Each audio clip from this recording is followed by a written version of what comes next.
Everyone, myself Gulab Thombre and welcome to the channel Edu and Edu on Tips. This is your favorite channel. Okay, this is your favorite channel. Your. Okay, let's start. Today's our topic is phenylketonuria. phenylketonuria हा disease बघणार आहे. थोडासा एक लहानसा disorder आहे हा आपण बघूया. Okay, PHENYL phenyl ketonuria. Okay, phenyl ketonuria.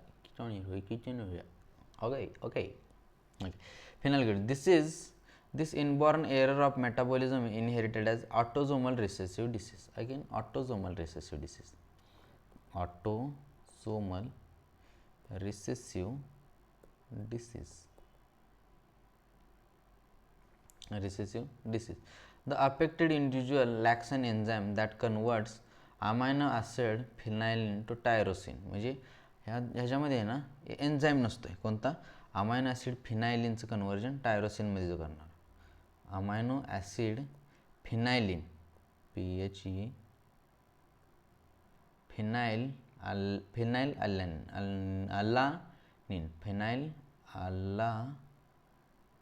फिनाइलअलानिनचं conversion जो करणारा ह्याचं टायरोसिनमध्ये कन्वर्ट करणारा टायरोसिनमध्ये कन्वर्ट करणारा जो एन्झाईम असतो ना हा एन्झाईम ॲब्सेंट असतो. एन्झाईम प्रेझेंट असतो. हा enzyme is absent. Okay, lacks enzyme. हा एन्झाईम नसल्यामुळे ना as a result this phenyl accumulated and converted into phenyl pyruvic acid. मग ही एन्झाईम नसल्यामुळे ना हा कशामध्ये होते? Phenyl pyruvic acid and other phenyl पायरुइक ॲसिडमध्ये कन्वर्जन होते एन्झाईम नसल्यामुळं. Okay, and other डेरिव्हेटिव्स.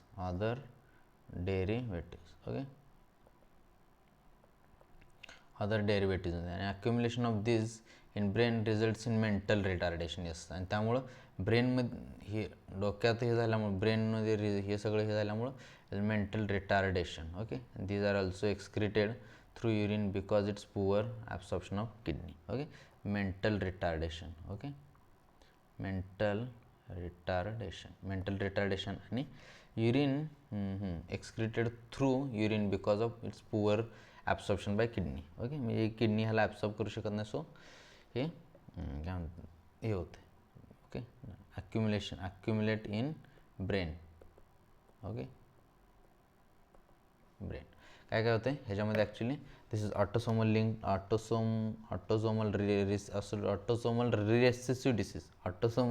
Recessive disease.